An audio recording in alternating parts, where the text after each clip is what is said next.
कॅन्सरसाठी आयुर्वेदाची चिकित्सा, अवस्थेनुरूप प्रत्यक्षावर आधारित दृष्टिक्षेप.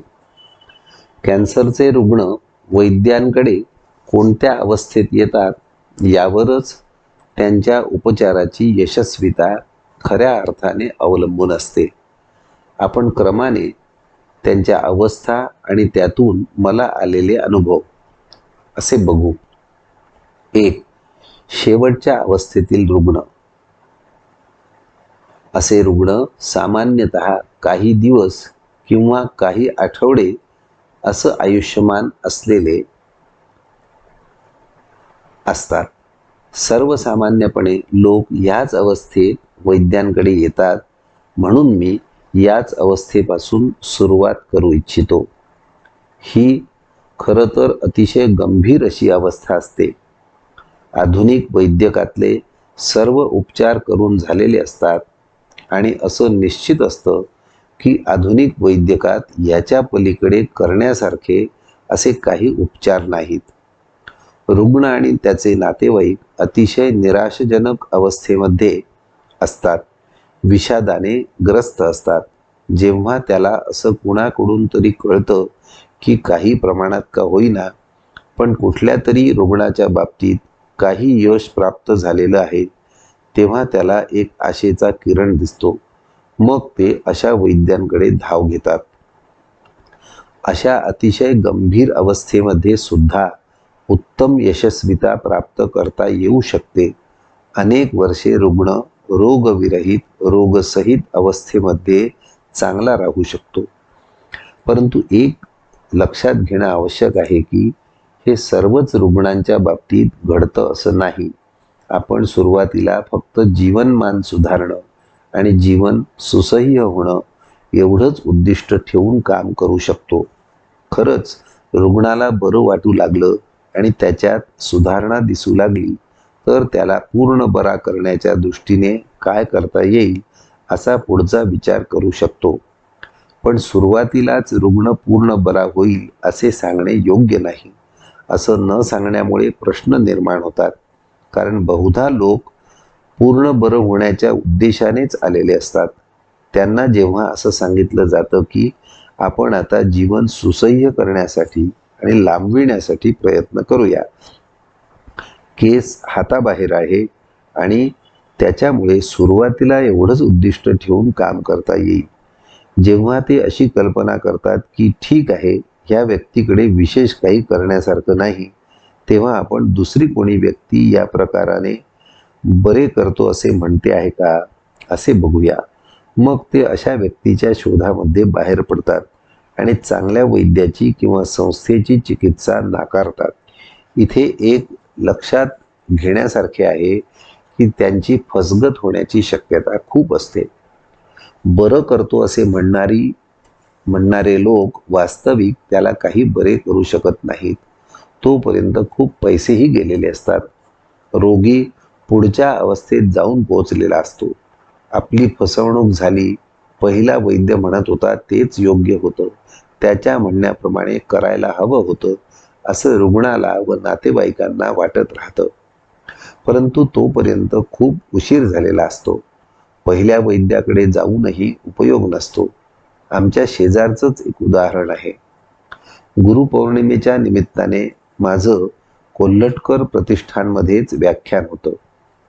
सकाळी 8च्या सुमाराला मी व्याख्यानाला बाहेर पडण्याच्या वेळेला त्यांच्या घरातल्या कर्त्या पुरुषाला कॅन्सर झाला म्हणून त्यांची पत्नी माझ्याकडे सल्ला विचारायला आली. तेव्हा मीही खूप गडबडीत होतो. त्यांचे रिपोर्ट बघून मी एवढंच सांगितलं की केस खूप पुढे गेलेली आहे. आपण जीवन सुसह्य करणं आणि जीवनमान सुधारणं ह्यासाठी प्रयत्न करूया. तिचा सारखा एकच प्रश्न होता की यातून ते पूर्ण बरे होतील का. आणि दुर्दैवाने मी त्यांना म्हटले, आपण प्रयत्न करूया, त्यानंतर त्यांचा प्रतिसाद कसा असेल यावरून आपण पुढचं उद्दिष्ट ठरवूया. पण आता तरी मी तुम्हाला याच्याविषयी काही सांगू शकत नाही. रुग्ण बरा होईल अथवा नाही हे ऐकून त्या बाईंनी ठरवलं की आपण यांच्याकडून चिकित्सा करून घ्यायची नाही, असं म्हणून ती निघून गेली. पेशंट जेमतेम 2 महिने जगला आणि त्याचा दुःखद मृत्यू झाला. ह्या ठिकाणी खरं तर नुसत्या दुधावरती पेशंट ठेवला गेला असता तर जीवन सुसह्य होणं आणि काही प्रमाणामध्ये आयुष्य लांबता येणं शक्य होतं. परंतु ती मानसिकताच त्यांच्या पत्नीची नव्हती. त्यामुळे पूर्ण बरं करू शकत नाही असं कळल्याबरोबर त्यांनी त्यांचा निर्णय बदलला. माझी चिकित्सा घ्यायची नाही असं ठरवलं. ह्या प्रकारचे अनुभव मोठ्या प्रमाणात येतात. तरी सुद्धा मी प्रामाणिकपणे हाच सल्ला देत राहतो. ज्यांची ह्या परिस्थितीतही या उद्दिष्टांसाठी आयुर्वेदिक चिकित्सा घ्यायची तयारी आहे त्यांना मी चिकित्सा देतो. काही लोक यातून सोडून जातात, त्याला मग आपण फारसं काही करू शकत नाही. कुणीही आपला तर्कसंगत विचार सोडू नये. जिथे आधुनिक वैद्यकामध्ये पुढे काहीही होऊ शकणार नाही असं सांगितलं आहे, तिथे जीवनमान सुधारणं आणि वेदना कमी होणं असं उद्दिष्ट ठेवायला काय हरकत आहे. पण लोकांना चमत्काराची अपेक्षा असते. पण माझ्या म्हणण्यानुसार चमत्कार हे खरं तर चमत्कार नसतातच. आम्हाला विशिष्ट पद्धतीने विचार करण्याची सवय लागलेली असल्यामुळे आणि सर्व लोकांनी आता ह्यात काही होऊ शकत नाही असं सांगितलेलं असतं.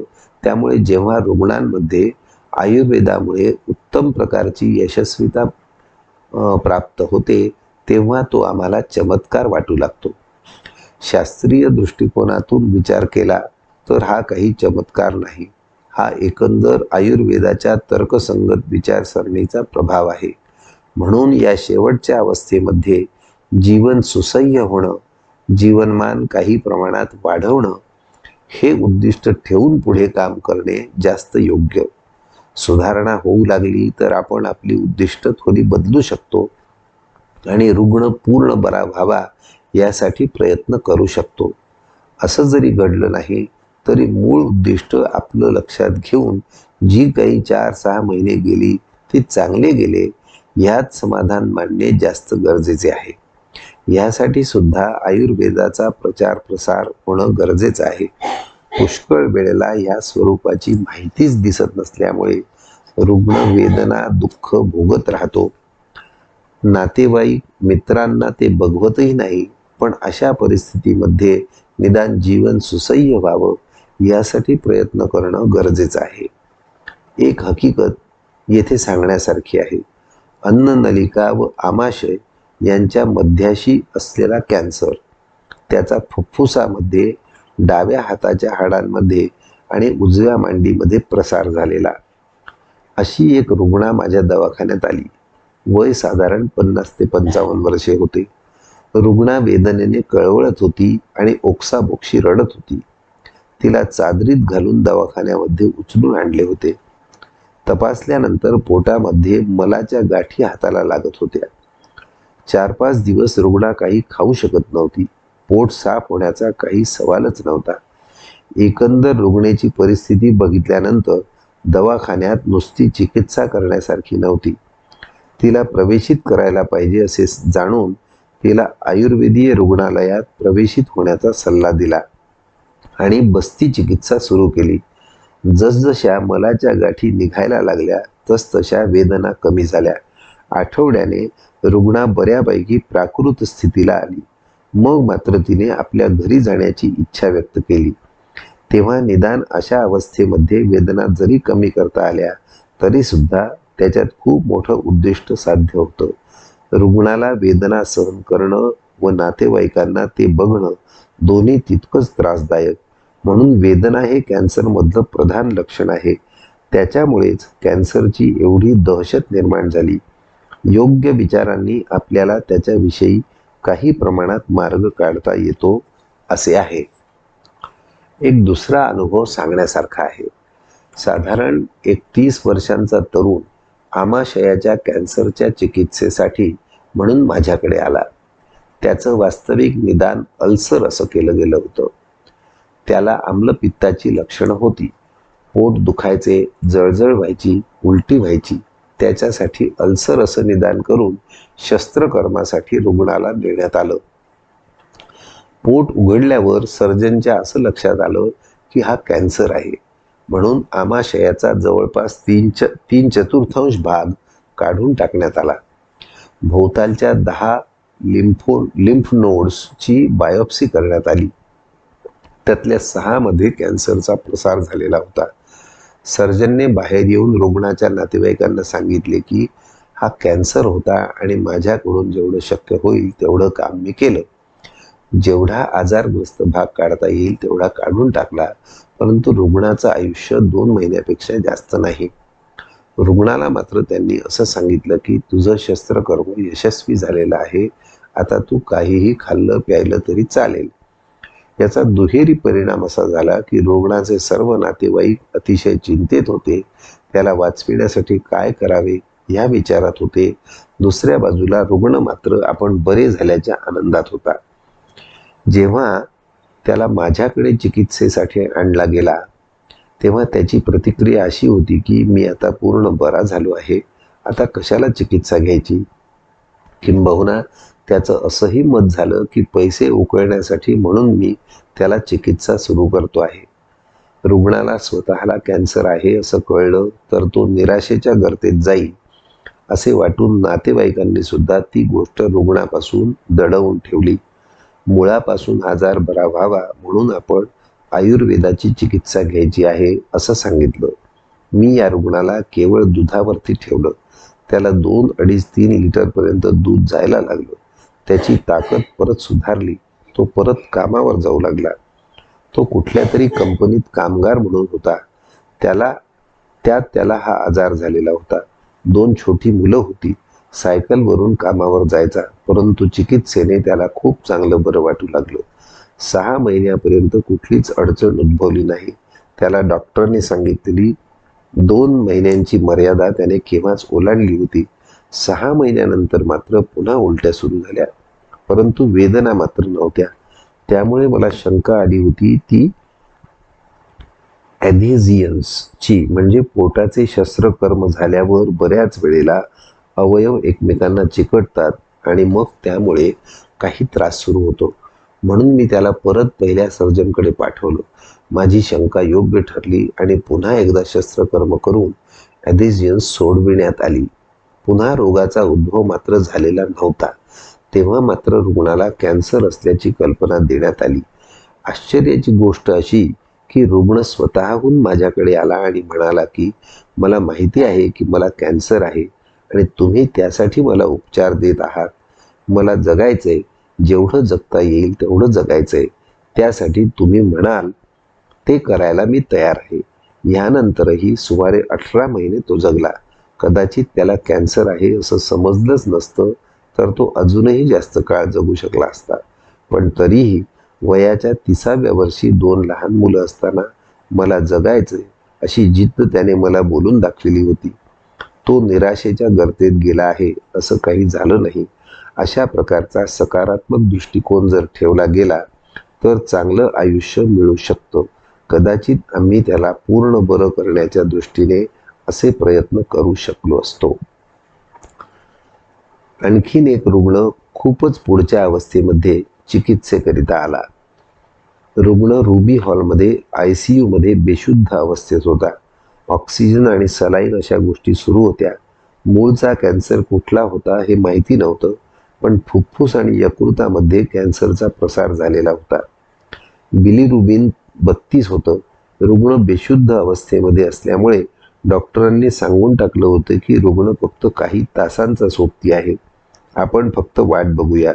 कुठल्याही प्रकारचे औषधोपचार यापुढे करण्यासारखे नाहीत. अशा अवस्थेत रुग्णाचे नातेवाईक माझ्याकडे रुग्णाला घेऊन आले आणि तुम्ही काहीतरी आयुर्वेदीय चिकित्सा द्या अशी विनवणी करू लागले. मी जेव्हा रुग्णाची हकीकत ऐकली तेव्हा मी म्हटलं कशाला असे करता, ही खूप पुढची अवस्था आहे. तर रुग्णाला सुखाने मरू द्या. पण ते हट्टालाच पेटले.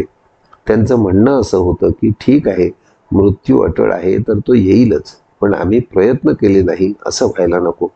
मनापासून आमची अशी इच्छा आहे की शेवटपर्यंत प्रयत्न सुरू राहायला हवे. शेवटी हो नाही म्हणता म्हणता मी रुग्ण बघायचे असे ठरवले. रुबी हॉलमध्ये जाऊन रुग्णाला बघितल्यावर माझ्या विचारात काही बदल झाला नाही. हा काही तासांचा सोबती आहे, तेव्हा चिकित्सा करण्यात काय उपयोग आहे असे माझेही मत झाले. शेवटी नातेवाईकांचा खूपच आग्रह झाल्यामुळे वैद्यकीय सल्ल्याच्या विरोधात जाऊन रुबी हॉलमधून पेशंटला एका छोट्या रुग्णालयात हलवला. तिथल्या डॉक्टरने पण बघितल्यावर असंच सांगितलं की उद्या सकाळपर्यंत जरी हा जिवंत असेल की नाही या बाबतीत शंका आहे.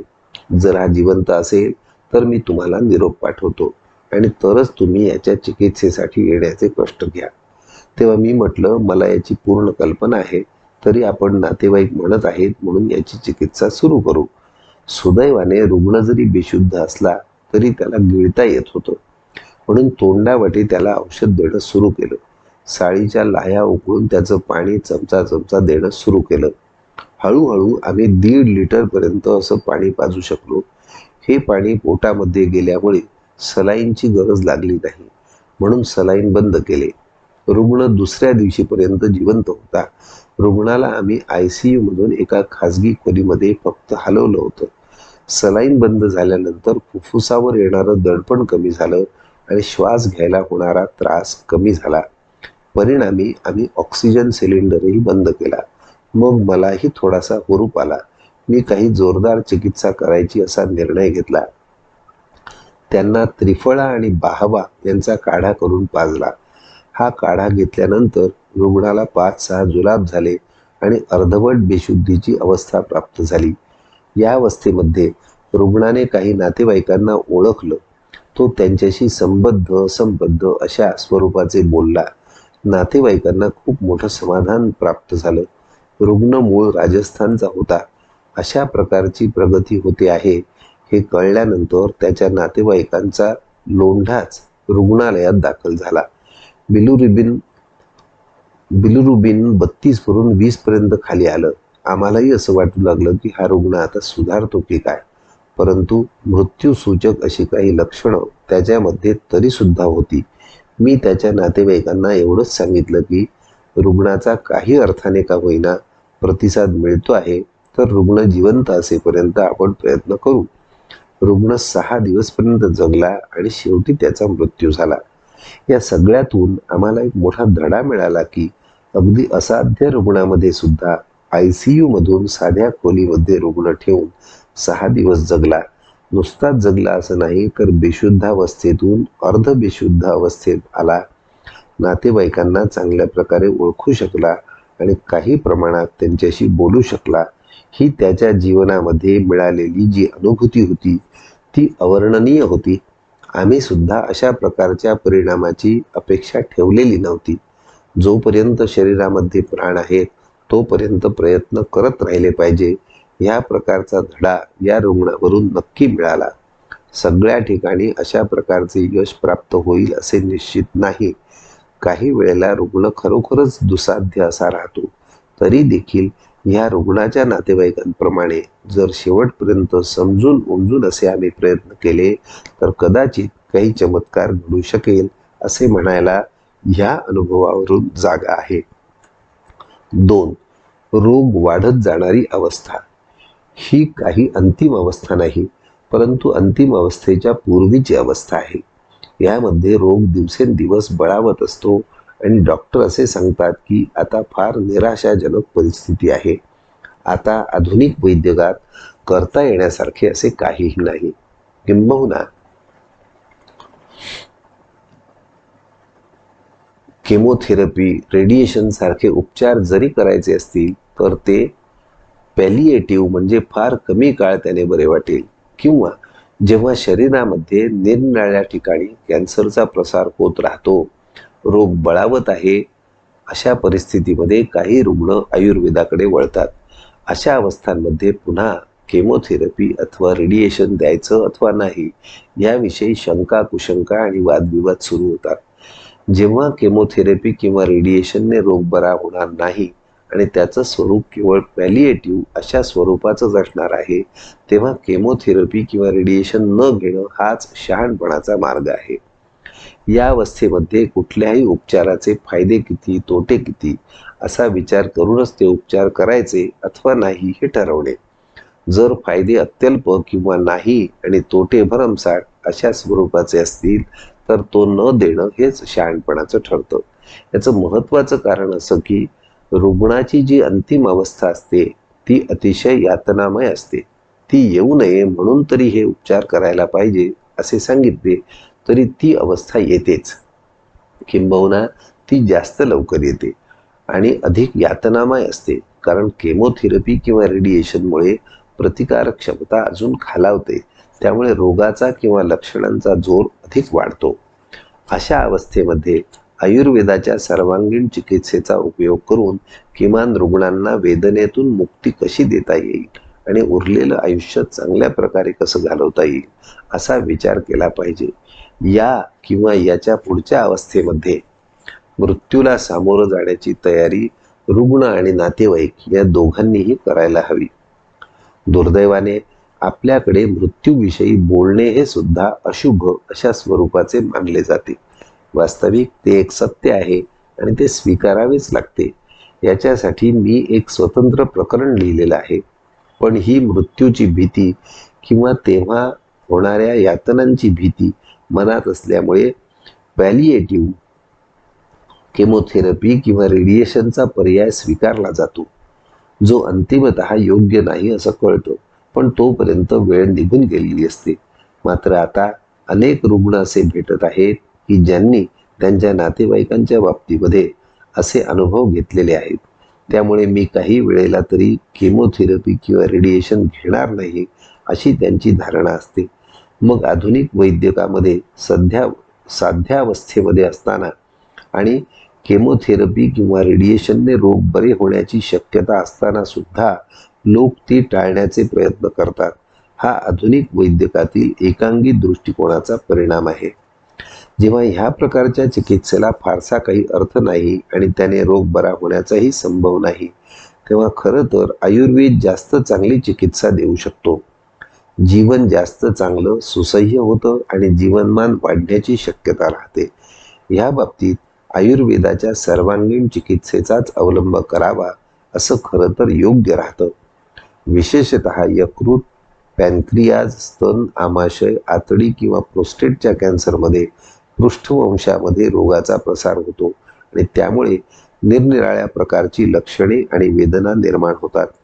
त्या बाबतीत पॅलिएटिव्ह म्हणून रेडिएशन करण्यापेक्षा आयुर्वेदामधले अभ्यंग करणे, पिंडस्वेद, कटिबस्ती करणे ह्याने खरं तर जास्त चांगले परिणाम दिसतात. त्याचे कुठलेही दुष्परिणाम होत नाहीत आणि वेदनेपासून मुक्तीही चांगल्या प्रकारे मिळू शकते.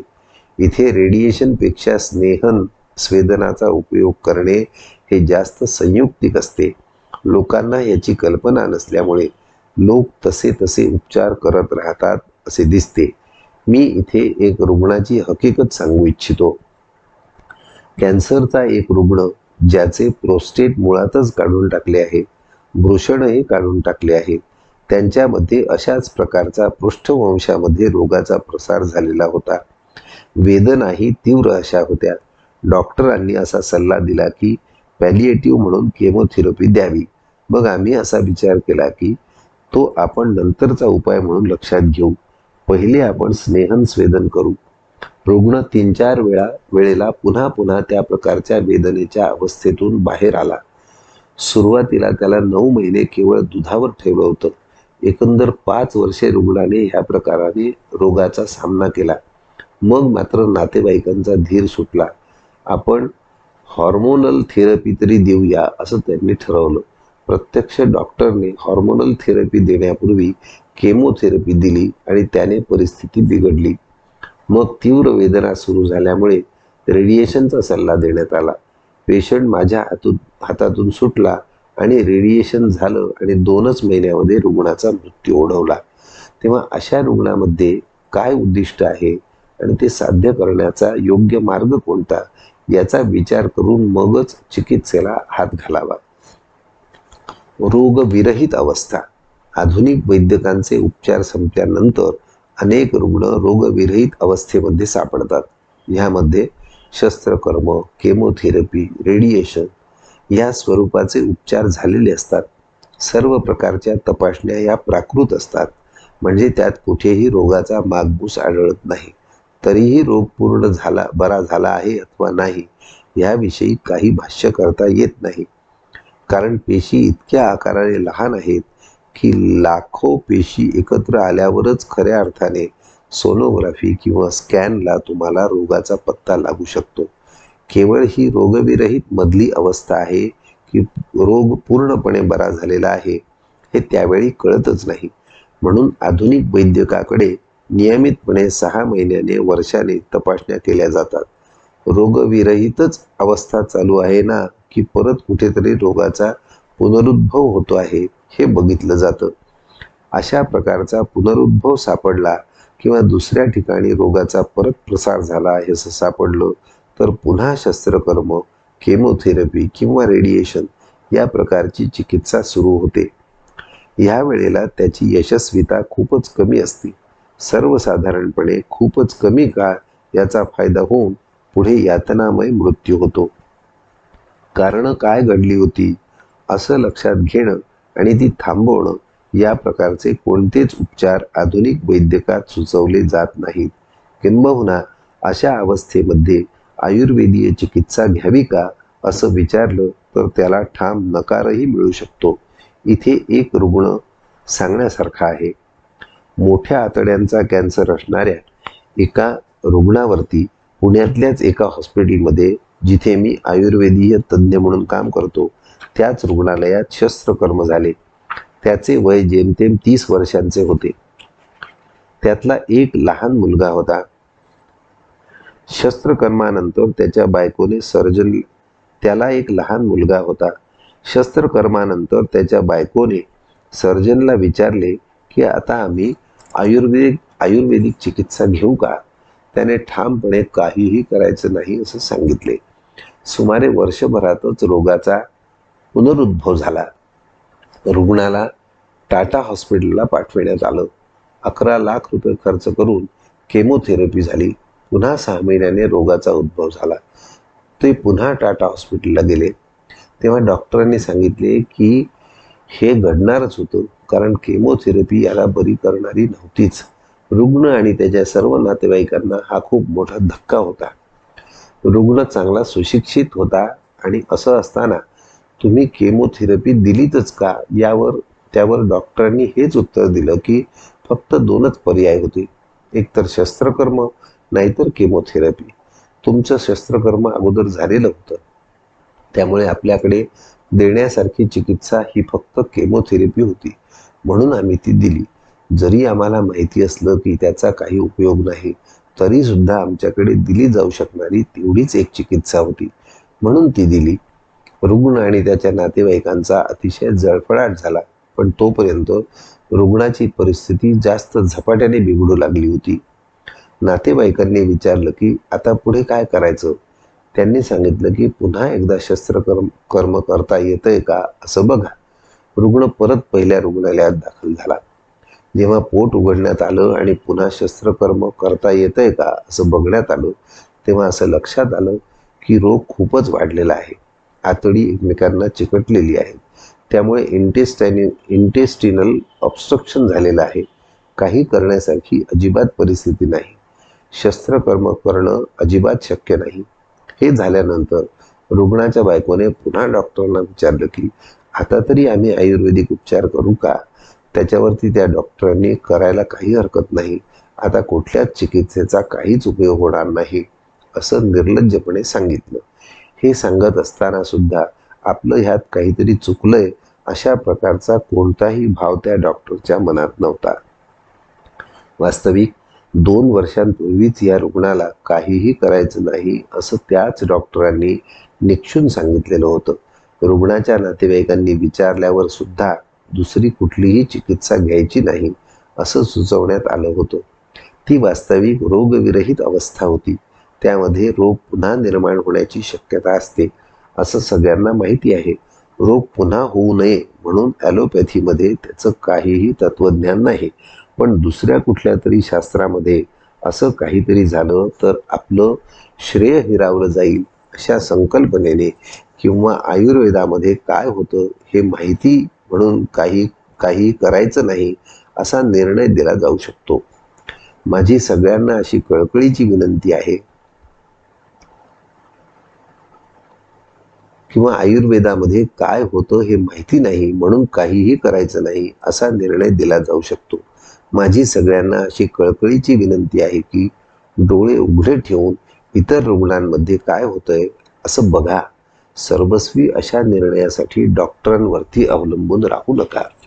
रोगविरहित अवस्थेमध्ये खरं तर आयुर्वेदाचे उपचार केले गेले तर पुनरुद्भव टाळता येऊ शकेल. त्याचं कारण असं की आमच्या दृष्टीने दोष आणि दुष्य अशा दोन गोष्टींचा विचार करायला लागतो.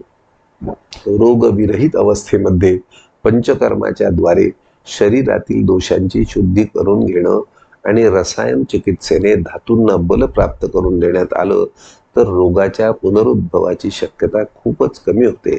किंबहुना पुनरुद्भव झालाच तर तो उशिरा होतो, कमी यातनामय असा होतो. आयुर्मान जास्त चांगल्या प्रकारचे मिळते, परंतु या अवस्थेमध्ये डॉक्टरांकडून रुग्ण आयुर्वेदाकडे पाठवला जात नाही. कोणाकडून तरी काहीतरी माहिती मिळाली तरच रुग्ण आयुर्वेदाकडे वळू शकतात. मी आयुर्वेदाच्या क्षेत्रात या रोगासाठी जेव्हा काम करायचं ठरवलं तेव्हा प्रमुख उद्दिष्ट पुनरुद्भव टाळणं किंवा पुढच्या पिढीमध्ये रोग येऊ नये म्हणून प्रयत्न करणं असं ठेवलेलं होतं. खरं तर या उद्दिष्टांना डॉक्टरांनी विरोध करण्याचं काही कारणच नाही. शेवटी आमचं कोणचंही उद्दिष्ट रुग्ण बरा व्हावा, बराच राहावा असं असायला हवं. पण दुर्दैवाने वस्तुस्थिती तशी नाही. वैद्यकामधल्या भिंती अतिशय त्रासदायक बनल्या आहेत. आपल्या वैद्यकाच्या पलीकडे दुसरं काही आहे का? त्यांचे काही प्रामाणिक प्रयत्न या बाबतीत सुरू आहेत का? हे पाहण्याची तसदी सुद्धा घेतली जात नाही. म्हणून रुग्ण ह्या अवस्थेमध्ये चिकित्सेसाठी आयुर्वेदाकडे येत नाहीत. याला दुसरं एक कारण म्हणजे आधीच आधुनिक वैद्यकाकडे भरपूर खर्च केलेला असतो, तेव्हा आपण नवीन खर्चात कशाला पडायचं? मला आता काही होत नाही, मी बरा आहे असं सगळे रिपोर्ट सांगत आहेत, तेव्हा आता चिकित्सा करण्याची गरजच काय? अशा प्रकारची भावना अनेक रुग्ण आणि त्यांचे नातेवाईक यांच्यामध्ये असते. त्यामुळे जरी या प्रकारचा काही सल्ला मिळाला तरी तो पाळण्याची मानसिकता लोकांची नसते. रोग झाल्यानंतर बघू, पुन्हा उद्भव झाला तर त्याच्याविषयी विचार करू, अशा प्रकारची मानसिकता त्यांच्या मुळाशी असते. पैसे वाचविण्याबरोबरच आयुर्वेदाची चिकित्सा सुरू करणं म्हणजे पथ्यापथ्याचा अवडंबर येणार, आपल्यावरती मर्यादा येणार अशा स्वरूपाची पण संकल्पना असते. माझी अशी एक धारणा होती की एकदा कॅन्सर हा आजार आणि त्याचे केमोथेरपी, रेडिएशन असे जीवघेणे उपचार यांच्या अनुभवातून गेल्यानंतर रोग पुन्हा उद्भवू नये यासाठी लोकांची काहीही करण्याची तयारी असेल. पुन्हा ते उपचार नकोत अशी त्या रुग्णाची धारणा झालेली असेल. परंतु तरीही वास्तविक तसं घडत नाही. आपण रोगविरहित अवस्थेत आहोत तर खाऊन पिऊन मजा करून घेऊ अशी मानसिकता आढळते. परिणामी जेव्हा पुनरुद्भव होतो तेव्हा रुग्ण आमच्या दृष्टीनेही असाध्य असा होतो. केवळ जीवन सुसह्य करणे आणि जीवनमान वाढविण्यासाठी प्रयत्न करणे एवढ्याच गोष्टी हातामध्ये राहतात. ह्या अवस्थेमध्ये खरं तर आयुर्वेदाची चिकित्सा घेतली जाणं अतिशय उपयोगाचं आहे. रोग झाल्यावर चिकित्सा करण्यापेक्षा तो टाळणंच श्रेयस्कर. Prevention is better than cure या उक्तीवरून खरं तर ह्या अवस्थेमध्ये प्रयत्न करणं गरजेचं आहे. व्यवहार मात्र उलटा दिसतो, वास्तव उलट दिसतं. जरी आयुर्वेदाचेही उपचार घेतले नाहीत तरी रोगाचा पुनरुद्भव झाला तर काय, अशी सतत एक टांगती तलवार रुग्णाच्या डोक्यावरती असते. त्याच्या तणावाखाली रुग्ण सातत्याने वावरत असतो. दर वेळेला जेव्हा तपासण्या करण्याची वेळ येते तेव्हा मानसिक ताणतणाव शिगेला पोहोचतात. या तपासण्यांमध्ये कॅन्सरचा पुनरुद्भव सापडणार तर नाही ना, ह्या विचाराने मन त्रस्त होते. निदान ही काळजी दूर व्हावी, मनाला आश्वासन लाभावं आणि आपण पुनरुद्भव टाळण्यासाठी प्रयत्न केला आहे त्यामुळे पुनरुद्भवाची शक्यता कमी राहील असं तरी आश्वासन मिळावं. यासाठी तरी खरं तर उपचार घेण्याची गरज आहे. किंबहुना समुपदेशन, शिरोधारा, अभ्यंग, बस्ती आणि रसायन, औषधं अशा स्वरूपाचे उपचार घेण्याची गरज आहे. तसं झाल्यास पुनरुद्भव टाळता येऊ शकेल किंवा त्याची तीव्रता तर नक्की कमी करता येईल. पण डॉक्टरांकडून या प्रकारचे रुग्ण पाठविले जात नसल्यामुळे सर्वसामान्य लोकांपर्यंत हे ज्ञान पोहोचणं गरजेचं आहे. प्रसंगी डॉक्टरांचा विरोध पत्करूनही रुग्णांनी ह्या अवस्थेमध्ये आयुर्वेदाची सर्वांगीण चिकित्सा घ्यावी. रोगाचा पुनरुद्भव टाळण्यासाठी कसोशीने प्रयत्न करावे, असं माझं कळकळीचं आवाहन आहे. डॉक्टरांनाही माझं असं आवाहन आहे की या रुग्णावरही तुम्ही बारकाईने लक्ष ठेवावे. ज्यांनी आयुर्वेदाचे उपचार घेतले आहेत आणि ज्यांनी आयुर्वेदाचे उपचार घेतलेले नाहीत, या दोहोंची तुलना करून कशाची परिणामकारकता जास्त चांगली आहे असं उघड्या डोळ्याने बघण्याचा प्रयत्न करावा आणि मग सत्य असेल ते स्वीकारावे. पण दुर्दैवाचा भाग असा की आमची मानसिकता विशिष्ट प्रकारे बघण्याची झालेली असल्यामुळे अशा प्रकारचे विचार आमच्या मनावरती परिणामच करू शकत नाहीत. रोगविरहित अवस्थेमध्ये आयुर्वेदाचा नक्की चांगला फायदा होतो आणि पुनरुद्भव टाळण्यासाठी म्हणून त्याचा उपयोग होतो. त्यामुळे आयुर्वेदाच्या उपचाराद्वारे त्यासाठी नक्की त्याचा अवलंब करावा अशी माझी कळकळीची विनंती आहे. मधली अवस्था, या अवस्थेमध्ये शस्त्रकर्म, केमोथेरपी, रेडिएशन अशा प्रकारच्या चिकित्सा मुळात सुरू झालेल्या आहेत. केमोथेरपी, रेडिएशन यांच्या दुष्परिणामांविषयी माहिती झालेली असते अथवा ते दुष्परिणाम दुसऱ्या रुग्णांमध्ये बघितलेले असतात. त्यांच्याविषयीची प्रचंड भीती मनामध्ये असते. ते दुष्परिणाम दूर करता येतील का यासाठी शोध सुरू असतो किंवा त्यासाठी आयुर्वेदाचीही मदत घेता येईल का अशा प्रकारचा शोध सुरू असतो. या अवस्थेमध्ये काही रुग्ण आयुर्वेदाकडे येतात. बहुतांश वेळेला डॉक्टरांचा या संकल्पनेला विरोध असतो की आमची चिकित्सा सुरू असताना दुसरी कुठलीही चिकित्सा घ्यायची नाही, असं त्यांनी रुग्णाला आणि त्याच्या नातेवाईकांना ठामपणे निक्षून सांगितलेलं असतं.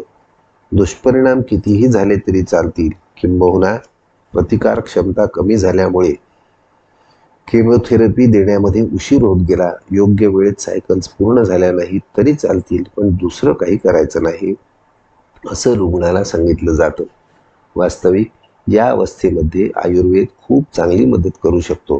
केमोथेरपी किंवा रेडिएशनचे दुष्परिणाम दूर करण्यासाठी आणि शरीराला हे उपचार सहन व्हावेत म्हणून रसायन चिकित्सेची आवश्यकता असते.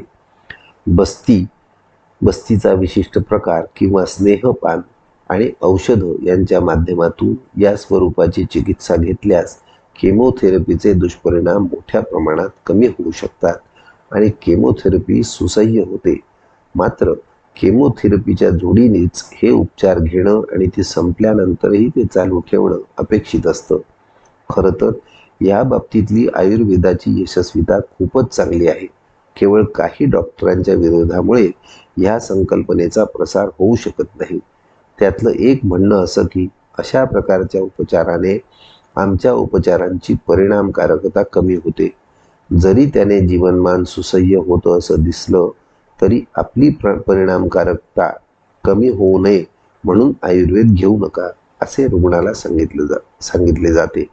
वास्तविक हा तर्कवाद फोल आहे, कारण असं त्यांच्या औषधांची परिणामकारकता कमी करण्यासाठी आम्ही काहीच करत नाही. शरीराची प्रतिकार क्षमता वाढावी, धातूंचे बल वाढावे की जेणेकरून धातूंना हा केमोथेरपीचा हल्ला सहन करता येईल, या प्रकारचं हे उद्दिष्ट आहे. त्यांच्या औषधांमध्ये जाऊन त्यांची परिणामकारकता कमी करणं असं ह्यामध्ये उद्दिष्टच नाही. अन्य पेशींचा बचाव कसा चांगल्या प्रकारे करता येईल हा त्यामागचा उद्देश आहे. त्यामुळे केमोथेरपी किंवा रेडिएशनच्या जोडीला आयुर्वेदीय चिकित्सा घेणं श्रेयस्कर असं आहे. त्याच्या जोडीला जर रुग्ण या अवस्थेत का होईना आयुर्वेदाकडे आला तर त्याची जीवनशैली समजून घेणं या गोष्टी पण चांगल्या रीतीने घडतात. त्यामध्ये योग्य ते बदल घडवून आणता येतात. केवळ आधुनिक वैद्यकामध्येच रुग्ण फिरत राहिला तर या गोष्टी कधीच डोळ्यापुढे येत नाहीत. जर मूळ कारणच बदलली गेली नाही तर रोग पुन्हा पुन्हा बळावत राहणार. ही तर्कसंगत अशा स्वरूपाची गोष्ट आहे. म्हणून डॉक्टरांचा विरोध असला तरी आयुर्वेदाचे उपचार केमोथेरपी किंवा रेडिएशनच्या जोडीला घ्यावेत. आमचा अनुभव असा आहे की याने प्रतिकार क्षमता चांगली वाढते, रक्तातील पांढऱ्या पेशी प्लेटलेट्स कमी होणं किंवा हेमोग्लोबिन कमी होणं, त्यामुळे केमोथेरपी वेळेवर देता न येणं ह्या गोष्टी टळतात. वेळेवर केमोथेरपी पूर्ण होऊ शकते. रेडिएशनमुळे होणारी दाह इत्यादी लक्षणं त्याने चांगल्या पद्धतीने कमी होतात आणि जीवनमान सुसह्य होते. या मधल्या अवस्थेमध्ये आयुर्वेदाचे सर्वांगीण उपचार आधुनिक उपचारांच्या जोडीला घेणं तितकंच महत्त्वाचं आहे. पुन्हा डॉक्टरांकडून या संकल्पनेला विरोध असल्यामुळे सामान्य लोकांमध्येच हे ज्ञान प्रसृत होणं गरजेचं आहे. त्याने डॉक्टरांना सांगून मी जोडीला आयुर्वेदाची चिकित्सा घेणार आहे असे ठामपणे प्रतिपादन करावे. शेवटी कोणाची चिकित्सा घ्यायची हे रुग्णावरती अवलंबून आहे. भलेही डॉक्टरांनी विरोध केलेला असला तरी मला आयुर्वेदाची चिकित्सा घ्यायचीच आहे असं रुग्णांनी ठरवलं तर डॉक्टर त्यांना खऱ्या अर्थाने काही आडकाठी आणू शकत नाहीत. कारण शेवटी परिणाम जे व्हायचे आहेत ते रुग्णाच्याच शरीरावरती व्हायचे आहेत. गमतीचा भाग असा की जेव्हा डॉक्टर स्वतः कॅन्सरने ग्रस्त होतात किंवा त्यांचे नातेवाईक कॅन्सरने ग्रस्त होतात तेव्हा मात्र ते दुष्परिणाम टाळण्यासाठी म्हणून आयुर्वेदाच्या चिकित्सेसाठी येतात. हा दृष्टिकोन रुग्णांच्या बाबतीमध्ये मात्र नसतो. हे खरंच आश्चर्याचं आहे. रोगविरहित अवस्थेमध्ये खरं तर पंचकर्म आणि रसायन चिकित्सेने रोगाचा पुनरुद्भव टाळणं अतिशय महत्त्वाचं आहे आणि त्यासाठी लोकांनी प्रयत्न करायला हवेत याविषयी काही दुमत नाही. सुरुवातीची अवस्था ही अवस्था 3 अवस्थांमध्ये विचारात घेऊ शकतो. कॅन्सर विषयी शंका. सर्वसामान्यपणे आधुनिक वैद्यकामध्ये अशा प्रकारची शंका सुरुवातीला घेतली जाते. माझ्याकडे फारच थोडे रुग्ण ह्या अवस्थेमध्ये आले आहे की ज्या रुग्णांमध्ये मला कॅन्सरची शंका वाटली आहे. ही अवस्था कळल्यानंतर डॉक्टर रुग्णाला किंवा नातेवाईकांना विश्वासात घेऊन थोडा गंभीर आजार वाटतो आहे, आपण पुढच्या काही तपासण्या करून घेऊ अशा प्रकारचा सल्ला देतात. FNAC किंवा बायोप्सी करण्याचा सल्ला ह्यामध्ये दिला जातो. बायोप्सी असं नाव ऐकल्याबरोबर रुग्ण आणि त्याच्या नातेवाईकांना कॅन्सरची शंका डॉक्टरने घेतली आहे याची जाणीव होते. मग भीतीचा पगडा सुरू होतो. ह्याच अवस्थेमध्ये जर भीतीने मनाला ग्रासले तर पुढच्या सर्वच अवस्था एकंदर कठीण होऊन बसतात. वास्तविक बायोप्सी किंवा FNACचा रिपोर्ट काय येण्याची शक्यता आहे, एकंदर पुढची साध्यता कशी असेल याचं पूर्ण अवलोकन करून मग बायोप्सी किंवा FNAC करायची का नाही याचा निर्णय घ्यायला पाहिजे. परंतु सर्वसाधारणपणे निदान होणे गरजेचे आहे असं म्हणून बायोप्सी किंवा FNACचा सल्ला दिला जातो. एखाद्या वेळेला पुढच्या अवस्थेतला रुग्ण असेल किंवा रुग्णाचं वय बरंच जास्त असेल तर निदान निश्चिती झाल्यानंतर आपण याला काही करू शकणार नाही याची डॉक्टरला पूर्ण कल्पना असते. तरी सुद्धा बायोप्सी किंवा FNAC करण्याचे सल्ले प्राय मिळतात. वास्तविक विविध प्रकारच्या अन्य तपासण्याने किंवा रक्ताच्या तपासणीतून विविध प्रकारच्या अन्य कॅन्सरचे निदान होऊ शकते. या प्रकाराने निदान करून घेणं आणि मग पुढच्या उपचाराची दिशा ठरवणं असं जास्त इष्ट आहे. परंतु बायोप्सी किंवा FNAC हेच खरं तर या रोगांच्या निश्चिततेबाबतचं प्रमाण मानलं जात असल्याने, तोच त्याचा निकष मानला जात असल्याने त्याच्याविषयी आग्रह धरला जातो. कित्येकदा मला असंही माहिती आहे की अशा प्रकारचं निदान केल्यानंतर आता ह्याच्यात ॲलोपॅथीमध्ये करण्यासारखं काही नाही असं सांगून डॉक्टर मोकळे होतात. बायोप्सी किंवा FNACमुळे रोग डिवचला गेल्यामुळे त्याचा झपाट्याने प्रसार होतो. रुग्णाची अवस्था अतिशय बिकट होते. तेव्हा ह्या परिस्थितीमध्ये एकदा निदानाची निश्चिती झाली तर आपल्याला काय काय करणं शक्य आहे असा विचार करून मगच खरं तर ह्या प्रकारचा निर्णय घ्यायचा अथवा नाही असा विचार व्हायला हवा. दुसऱ्या बाजूला केवळ शंकेच्या अवस्थेमध्ये काहीच विचार न करता किंवा काहीच पावलं न उचलता शंकित अवस्थेत राहणं हे आणखीनच त्रासदायक किंवा घोटाळ्याचं ठरतं. विशेषतः स्तनाच्या कर्करोगाच्या बाबतीमध्ये संकोचामुळे किंवा भीतीमुळे बायका डॉक्टरांकडे जाण्याचं टाळतात. स्वतःला गाठ जाणवत असली तरी हेतुपुरस्सर दुर्लक्ष करतात. तरी सुद्धा त्यांच्या मनात भीतीची एक टांगती तलवार सातत्याने असते की आपण करतोय ते बरोबर नाही आणि हा जर कॅन्सर असलाच तर पुढे कसे होणार, अशा प्रकारची शंका मनामध्ये राहते. अशा स्थितीमध्ये तातडीने वैद्यकीय सल्ला घेऊन शंकेचं निरसन करून घेणं गरजेचं आहे. बायोप्सी किंवा FNAC या ठिकाणी करावी किंवा करू नये याविषयी दुमत राहू शकते. हल्ली काही रुग्ण असे भेटतात की त्यांची ठाम अशी धारणा असते की मी शस्त्रकर्म किंवा रेडिएशन किंवा केमोथेरपी करणार नाही. तसाच मृत्यू आला तरी चालेल, पण मला केमोथेरपी नको, इतका जर मनाचा निश्चय असेल तर अशा व्यक्तीने बायोप्सी किंवा FNAC करूच नये. त्याने फार तर अशी मेमोग्राफी करावी किंवा CA 15.3 म्हणून एक रक्ताची तपासणी करून घ्यावी. यातून ब्रेस्ट कॅन्सर असण्याच्या शक्यतेचा अंदाज आपण नक्की लावू शकतो. आयुर्वेदीय उपचार घेऊन हीच तपासणी दर 3 महिन्यांनी 6 महिन्यांनी करत राहावी. गाठ कमी होते आहे की नाही याकडे लक्ष द्यावे. ही तपासणी पुन्हा प्राकृत स्थितीकडे येते आहे किंवा नाही याकडे लक्ष ठेवावे. जर या ठिकाणी बायोप्सी करायचीच असेल तर एक्सिजन बायोप्सी म्हणजे ती गाठ पूर्णच्या पूर्ण काढून टाकणे हाच जास्त श्रेयस्कर मार्ग असतो.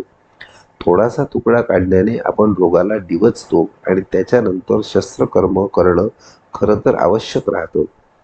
जर शस्त्रकर्माची मानसिकताच नसेल तर अर्थात बायोप्सी करू नये. रुग्णांना या रक्ताच्या तपासणीची माहिती नसते किंवा डॉक्टर त्याविषयी काही सल्ला देत नाहीत.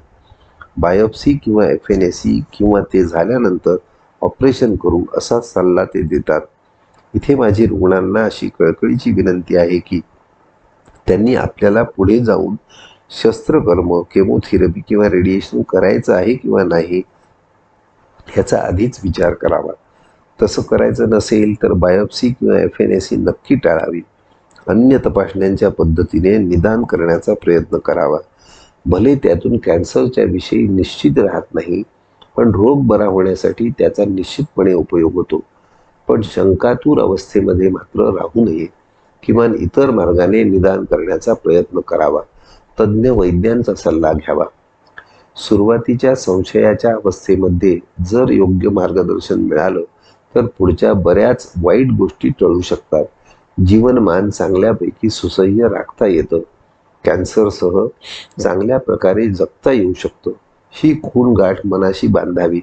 असे काही निश्चितच नाही की कॅन्सरचा उपचार शस्त्रकर्म, केमोथेरपी किंवा रेडिएशन या प्रकारे व्हायलाच पाहिजे. तो नाही केला गेला तर काहीतरी भयावह परिस्थिती निर्माण होईल. ॲलोपॅथीचे उपचार न करणे म्हणजे रोग्याला उपचारापासून वंचित ठेवणे असा प्रचार येथे केला जातो. आयुर्वेदाचे उपचार हेही सर्वांगीण शास्त्रीय उपचारच आहेत हे या ठिकाणी लक्षात घ्यावे. निदान निश्चिती. प्रायः बायोप्सी किंवा FNAC नंतर निदान निश्चिती होते. त्यानंतर रोगाचा प्रसार आणखीन कुठे झाला आहे का यासाठी एक्स-रे, स्कॅन, MRI, स्कोपी वगैरे सर्व गोष्टींचा वापर केला जातो. एकदा या प्रकाराने निश्चिती झाली की तातडीने रुग्णाला शस्त्रकर्म, केमोथेरपी किंवा रेडिएशन यांचा सल्ला दिला जातो. याची इतकी घाई केली जाते की तुम्ही काही विचारच करू नका, याशिवाय दुसरा काही उपायच नाही. जेवढ्या लवकर तुम्ही ते सुरू कराल तेवढी जास्त त्याची परिणामकारकता तुम्हाला मिळेल. म्हणून तातडीने या प्रकाराचे उपचार सुरू करा अशा प्रकारचा सल्ला दिला जातो. किंबहुना त्याच्यासाठी दडपण आणलं जातं. वास्तविक कॅन्सर ही दीर्घकाळ चालणारी प्रक्रिया आहे. कॅन्सरचं बीजारोपण अनेक वर्षांपूर्वी झालेलं असतं. मग वाढत वाढत तो एका विवक्षित अवस्थेपर्यंत पोचलेला असतो की ज्यावेळेस त्याचं निदान होतं. अशा परिस्थितीमध्ये 2-4 दिवस गेल्याने खरं तर काही फरक पडत नाही. पण तेव्हा 2-4 दिवस वेळ देण्याची सुद्धा डॉक्टरांची तयारी नसते आणि ते खूप दडपण आणण्याचा प्रयत्न करतात. तातडीने तुम्ही याच्याविषयी निर्णय घ्या आणि तेच इष्ट आहे. या संदर्भात एका रुग्णाची हकीकत सांगण्यासारखी आहे. 1993 साली एका रुग्णाला पॅनक्रिएटिक हेडचा कॅन्सर झाला लक्षात आला. बायोप्सी झालेली होती आणि त्यामध्ये निदान निश्चिती झालेली होती. शस्त्रकर्म आणि केमोथेरपी करून जास्तीत जास्त 2 महिन्याचं आयुष्यमान आहे असं रुग्णाला आणि त्याच्या नातेवाईकांना सांगण्यात आलं. हे भाकीत प्रख्यात कॅन्सर तज्ज्ञाने शस्त्रकर्म विशारदाने केलेलं होतं. सुदैवाने त्याच्या नात्यातील एक डॉक्टर कॅन्सरमधल्या शस्त्रकर्माचे विशारद होते. त्याने असा सल्ला दिला, ॲलोपॅथीमध्ये काय होऊ शकतं किंवा काय होणार आहे हे निश्चित आहे, तेव्हा तुम्ही ॲलोपॅथीच्या नादी लागूच नका. आयुर्वेद किंवा होमिओपॅथीचे उपचार घ्या. रुग्णाने 2-4 वैद्यांचा आणि होमिओपॅथचा सल्ला घेऊन शेवटी पुण्याचे वैद्य बापू नानल यांची चिकित्सा घेण्याचा निर्णय घेतला. त्यांची चिकित्सा सुरू झाली आणि रुग्णाचा मृत्यू टळला. 3 वर्षे त्यांची चिकित्सा घेऊन रुग्णाची परिस्थिती बरीच चांगली राहिली. पुढे नानल सरांनी त्यांची प्रॅक्टिस बंद केली. त्यानंतर हा रुग्ण चिकित्सेसाठी माझ्याकडे आला. 1996 ते 2004 सालादरम्यान रुग्णाने माझ्याकडे चिकित्सा घेतली. त्यात सुरुवातीलाच एकदा ट्यूमर वाढल्यामुळे यकृतावर दाब येऊन त्याला कावीळ झाली आणि म्हणून बिलियरी बायपास नावाचे शस्त्रकर्म करावे लागले. त्याच्यानंतर रुग्ण पुन्हा सुधारला. 2004 पर्यंत रुग्ण पूर्णपणे स्वस्थ होता. त्याची पूर्ण दैनंदिन कामं करीत होता. त्यानंतर कंटाळा आल्यामुळे रुग्णाने चिकित्सा बंद केली. सुरुवातीच्या काळात त्याला नुसत्या दुधावरती ठेवले होते. नंतर 1 लिटर दूध रोज प्यायचं असा सल्ला दिला होता. 2010 साली रुग्णाला त्याच्या व्यवसायामध्ये मानसिक ताणाला सामोरं जावं लागलं. ते ताण दूर करण्यासाठी म्हणून त्याने मद्यपान केले आणि त्याचा अपेक्षित परिणाम म्हणून रोग पुन्हा बळावला. पोट दुखू लागले, उलट्या सुरू झाल्या. रुग्णाला पुण्यामध्ये पुन्हा प्रविष्ट केलं. नुसत्या दुधावरती परत रुग्णाला ठेवलं. पुन्हा रुग्ण त्यामधून बाहेर आला. त्याच्यानंतर सुमारे 8-10 महिन्यानंतर पुन्हा ताणतणाव वाढले आणि न्यूरोडॉक्ट्रिन कॅर्सिनोमा म्हणून आणखीन एक कॅन्सरचा नवा प्रकार निर्माण झाला. तो मात्र जीवघेणा ठरला आणि त्यातच रुग्णाचा मृत्यू ओढवला. तरीही 1993 ते 2011 इतका 18 वर्षांचा प्रदीर्घ काळ पॅनक्रिएटिक कॅन्सरचा रुग्ण जगला हीच मोठी आश्चर्याची गोष्ट होती. ह्या रुग्णासंबंधी दुसरं विशेष असं की 1993 साली गाठीचा जो आकार होता तोच 2011 साली पण होता. सिटी स्कॅनमधील मापांमध्ये काही बदल घडून आलेला नाही, पण रुग्ण पूर्णपणे स्वस्थ रीतीने इतके वर्षे जगला. सर्व कामकाज चालू राहिलं आणि एखाद्या निरोगी माणसाप्रमाणे रुग्ण जगला. कदाचित हे मानसिक ताणतणाव किंवा मद्यपान असे हेतू घडले नसते तर अजूनही अनेक वर्ष रुग्णाची अशी चांगली गेली असती. जोपर्यंत अशा अनुभवांची संख्या समाजामध्ये वाढत नाही तोपर्यंत समाजाचे किंवा डॉक्टरांचे डोळे उघडणार नाही. मुळामध्ये कॅन्सरसह जीवन जगता येतं ही कल्पनाच लोकांना भयावह वाटते. म्हणून शेवटी आमचं उद्दिष्ट रोग बरा करणं हे प्रथम असायला हवं. पण तो बरा होऊ शकत नसेल तर जीवनमान सुसह्य होणं आणि निरोगी पद्धतीनं जगता येणं हे असायला हवं. निदान काही रुग्णांमध्ये हे साध्य होऊ शकतं अशी जर कल्पना आली तर लोक त्या मार्गाने जाऊ शकतील. म्हणून या अवस्थेमध्ये निदान निश्चिती करण्यापूर्वी खरंच बायोप्सी किंवा FNAC करून आपण काही साध्य करू शकणार आहे का याचा 10 वेळा विचार करावा. जर आपल्याला रोग बरा करण्याच्या दृष्टीने काही पावलं उचलता येण्यासारखी असतील, भले मग ती ॲलोपॅथीच्या माध्यमातून असतील, आयुर्वेदाच्या माध्यमातून असतील किंवा संयुक्त माध्यमातून असतील, तर एक्सिजन बायोप्सी म्हणजे पूर्णपणे गाठ काढून टाकणं हा उपचार जास्त संयुक्तिक आहे. पण जर तशा प्रकारची संभावना नसेल, रुग्णाचे वय फारच कमी, अगदी बालक किंवा खूप वार्धक्य असं असेल किंवा मुळातच रोग सर्व शरीरामध्ये पसरलेला असेल तर बायोप्सी किंवा FNACने जे नुकसान होतं ते तरी टाळलं जावं. तज्ज्ञ वैद्याचे उपचार घेऊन जीवनमान सुसह्य करणं हेच उपचाराचं उद्दिष्ट असावं. माझ्या या मताशी बहुतेक वेळेला डॉक्टर सहमत होणार नाहीत याची मला कल्पना आहे. परंतु शेवटी आपलाच कोणीतरी रुग्ण अशा परिस्थितीमध्ये असल्यास तेव्हा डॉक्टरांची प्रतिक्रिया काय असेल असं डॉक्टरांनी समजून घेण्याचा प्रयत्न करावा. मग रुग्णाच्या बाबतीमध्ये निर्णय घेण्याचा प्रयत्न करावा. चिकित्सेची सुरुवात. एकदा का निदानाची निश्चिती झाली की मग शस्त्रकर्म, केमोथेरपी किंवा रेडिएशन अशा प्रकारचे उपचार तातडीने सुरू केले जातात. अर्थातच आधुनिक वैद्यकाचा पगडा जनमानसावरती मोठ्या प्रमाणावर असल्यामुळे हीच काय ती चिकित्सा आहे आणि ती करणं गरजेचीच आहे असा डॉक्टर आणि रुग्ण दोघांचाही ठाम विश्वास असतो. वास्तविक कॅन्सर तज्ज्ञांना रुग्णांचा खूप मोठा अनुभव गाठीशी असतो. कुठल्या रुग्णाच्या बाबतीमध्ये आपण किती न्याय देऊ शकतो याची त्यांना बऱ्यापैकी कल्पना आलेली असते. अशा परिस्थितीमध्ये सांगोपांग विचार करून आपण किती प्रमाणामध्ये या रुग्णाला न्याय देऊ शकणार आहोत याचा विचार डॉक्टरांनी करणं गरजेचं आहे. आधी सांगितलेल्या रुग्णामध्ये जर सर्जरी आणि केमोथेरपी केली गेली असती तर डॉक्टरांच्या म्हणण्याप्रमाणे 2 महिन्याचंच आयुष्यमान मिळालं असतं. या निर्णयाच्या विरुद्ध जाऊन केवळ आयुर्वेदाचे उपचार करायचे असे ठरवून रुग्ण 18 वर्षे जिवंत राहिला.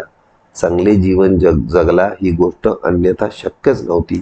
तेव्हा काय घडू शकेल याचा नेमका अंदाज घेऊन मग उपचाराची दिशा ठरवणं हे जास्त इष्ट. जेव्हा कारणं मोठ्या प्रमाणात घडून आलेली आहेत, दीर्घकाळ घडून आलेली आहेत, त्यांची तीव्रता जास्त स्वरूपाची आहे, इतरही काही उपद्रव किंवा अनुवंशिक विकार रुग्णामध्ये आहेत, तेव्हा अर्थातच परिस्थिती गंभीर राहते. एकंदरच यशस्वीता कमी राहते. म्हणजे असं की तंबाखू अजिबात सेवन न करणाऱ्या रुग्णाला झालेला कॅन्सर आणि 25 वर्षे रोज तंबाखू सेवन करणाऱ्या रुग्णाला झालेला कॅन्सर यांच्यामध्ये ज्याने तंबाखूचे सेवन केलेले नाही असा रुग्ण चिकित्सेच्या दृष्टीने जास्त सोपा आहे. ज्याच्यामध्ये मुळातच अनेक वर्षे तंबाखू सेवन केले गेले आहे त्याच्या शरीरात विष आहेतच. केमोथेरपी सारखी विष चिकित्सेच्या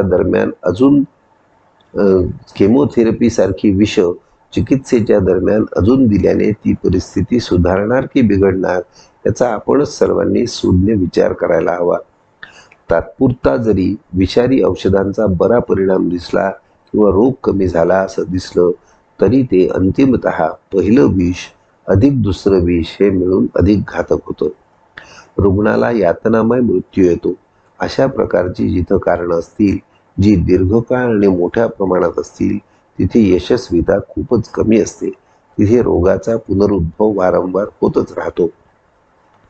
याकरिता रुग्णाची किंवा समाजाची मानसिकता बदलून ती व्यसनं लागणारच नाहीत, असतील तर ती सोडविली जातील असे प्रयत्न करणे खरे तर गरजेचे आहे. परंतु जेव्हा इतक्या वर्षांच्या व्यसनाधीनतेनंतर रुग्ण आयुर्वेदाकडे येतो त्यावेळेला खूपच उशीर झालेला असतो. सर्वांगीण दृष्टिकोनातून विचार करून मग कोणत्या चिकित्सा पद्धतीचा अवलंब करावा याचा निर्णय घेणं आवश्यक होतं. रुग्ण जेव्हा एखाद्या वैद्याकडे येतो तेव्हा त्याच्या डोक्यात अनेक प्रश्नांचं काहूर असतं.